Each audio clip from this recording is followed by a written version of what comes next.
Assalamualaikum warahmatullahi wabarakatuh. Perkenalkan, nama saya Zanuar Prastiwi, NIM A510190122, kelas 3C.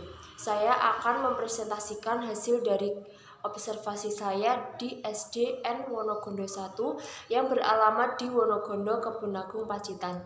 Kelas yang saya amati yaitu kelas 4, nama guru yang diamati yaitu Sri Widodo, jumlah siswa yaitu 15. Dalam proses pembelajaran daring di SDN Wonogondo 1 masih memiliki banyak hambatan dan kendala, baik yang dirasakan guru maupun siswa. Kedua, pelaksanaan pembelajaran daring kurang maksimal karena memiliki banyak keterbatasan, salah satunya keterbatasan sinyal. Dan yang ketiga, dalam hal ini peran orang tua sangat penting untuk membimbing dan mengawasi anak. Assalamualaikum warahmatullahi wabarakatuh. Perkenalkan, nama saya Ganis Rindang Mahesti, NIM A510190123, kelas 3C.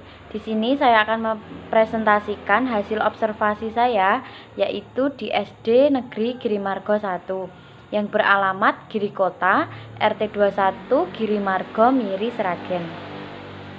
Kelas yang saya amati yaitu kelas 4.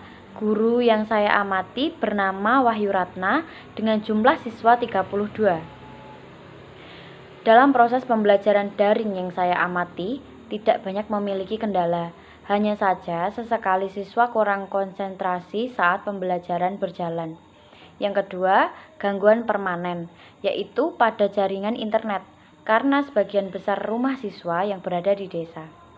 Yang ketiga, pembelajaran ini orang tua sangat berperan penting demi kelancaran proses pembelajaran, seperti pengawasan dan perhatian lainnya.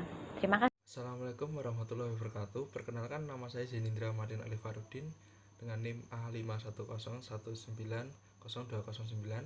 Saya akan mempresentasikan hasil observasi saya di SDN Negeri Gandean Surakarta, alamat Jalan Sungai Batahari nomor 23, Gandean, Kecamatan Jebres, Kota Surakarta, Jawa Tengah. Dengan saya mengamati kelas 4, nama guru yang saya amati Nuni Hermini dengan jumlah siswa 23. Adapun masalah yang saya amati, yang pertama, dalam proses pembelajaran kadang banyak siswa kurang paham dengan materi yang diberikan oleh guru. Yang kedua, gangguan permanen saat ini pada jaringan internet, dan juga tidak seriusan anak kepada materi yang diberikan. Sekian, Assalamualaikum warahmatullahi wabarakatuh. Saya Novia Sari, NIM A510190264, kelompok kelas atas, mengamati SD Al Amin, alamat Palur Mojolabun Sukoharjo. Kelas yang diamati kelas 5 dengan jumlah siswa 24. Pembelajaran daring yang saya amati di SD Al Amin masih banyak masalah yang terjadi dan kurang efektif. Banyak hambatan yang dirasakan seperti sinyal yang tidak stabil dan orang tua yang kurang mempunyai kesadaran bahwa keberhasilan daring juga harus melibatkan keterlibatan peran orang tua. Yang ketiga, banyak siswa yang tidak paham akan materi yang disampaikan oleh guru.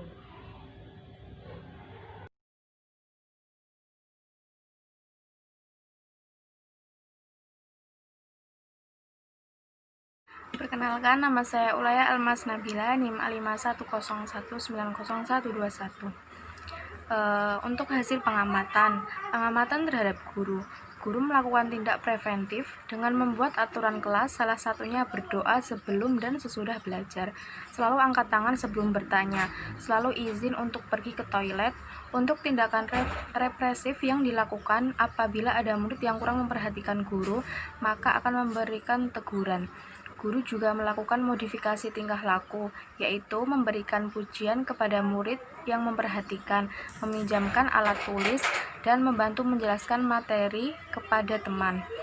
Guru juga menjelaskan bahwa tindakan tersebut untuk patut dicontoh. Yang terakhir adalah hal yang dilakukan guru apabila memiliki murid yang bermasalah, yaitu guru akan memberikan teguran, kemudian menjelaskan kenapa dan mengapa. seorang murid tidak boleh melakukan hal tersebut dan menjelaskan secara singkat apa yang terjadi. Seorang murid bisa melakukan hal seperti itu secara berulang, serta memberikan arahan tentang bagaimana yang seharusnya dilakukan sebagai seorang murid, di mana arahan tersebut relevan dengan masalah kelas yang timbul dari pihak murid. Umum, home visit adalah salah satu jenis kegiatan pendukung layanan bimbingan yang dilakukan oleh pendidik dalam rangka memberikan materi kepada murid. Akan tetapi dalam observasi yang saya lakukan, muridlah yang menghampiri guru, bukan guru yang menghampiri murid. Bahwasannya muridlah yang membutuhkan guru. Kemudian dalam pelaksanaan home visit ini, pembelajaran yang dilakukan secara berkelompok yang sudah diurutkan dengan nomor absensi 1-7 akan belajar hari ini pukul 8 dengan durasi waktu 1 jam 30 menit. Kemudian dilanjutkan nomor urut 7-14 akan melakukan pembelajaran pukul 10. Begitu seterusnya, setiap satu hari akan membahas satu subtema dengan beberapa soal latihan. Lanjut poin selanjutnya, yaitu pengamatan terhadap murid. Saat pembelajaran berlangsung, murid konsentrasi. Akan tetapi menjelang akhir pembelajaran, murid sudah mulai ramai dikarenakan terus menanyakan pada jam berapa mereka bisa pulang, dan yang dilakukan guru ketika hal tersebut terjadi menjawab pertanyaan mereka dan memberikan nasihat untuk sedikit lebih sabar lagi. Pada saat pembelajaran berlangsung tidak ada tanda murid yang mengganggu satu sama lain, dan juga tidak terdapat pembuat onar di dalam kelas dikarenakan mereka lebih konsentrasi pada materi yang diajarkan.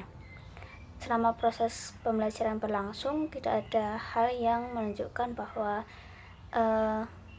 tidak ada gangguan yang bersifat permanen. Lalu selanjutnya kesimpulan wawancara, yaitu kesulitan yang dialami guru saat home visit. Banyak anak-anak yang tidak mengikuti proses pembelajaran home visit dikarenakan anak kadang kurang fokus karena menganggap seperti les biasa bukan sekolah, jadi mereka bersikap lebih santai daripada di sekolah. Banyak materi yang sudah dilupakan dan saat ditanyakan kembali karena lebih banyak intensitas bermain daripada belajar. Selanjutnya akan disampaikan oleh teman saya. Baik, poin berikutnya adalah upaya mengatasi hambatan. Nah, dari hasil wawancara dan diskusi dari kelompok kami, dalam pembelajaran home visit dan daring ini perlu adanya kerjasama antara orang tua dengan guru, karena kontribusi dari orang tua ini sangat mempengaruhi proses pembelajaran yang dilaksanakan oleh siswa tersebut. Jadi untuk mengatasi hambatan ini juga perlu ada kerjasama antara orang tua dengan guru.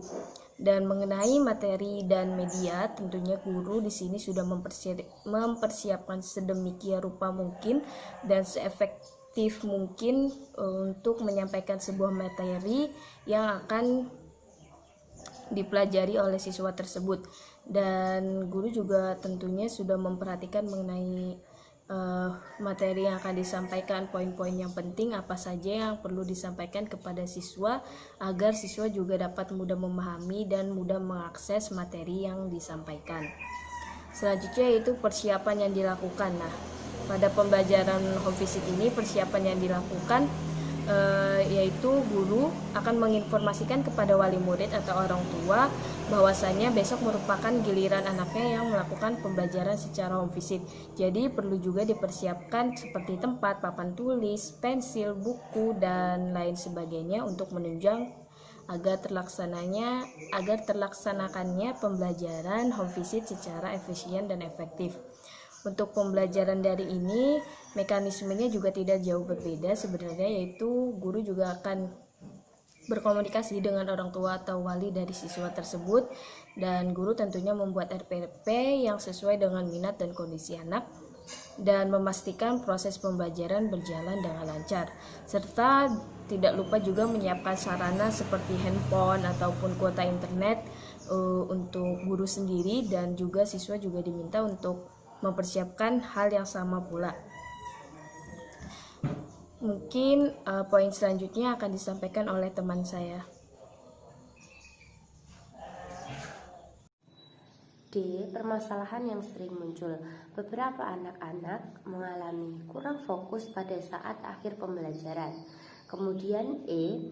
Untuk mengatasi permasalahan yang sering muncul, guru memberikan nasihat dan teguran kepada anak-anak yang mengalami kurang fokus pada saat akhir pembelajaran agar menjadi lebih fokus kembali dan pembelajaran tetap berlangsung.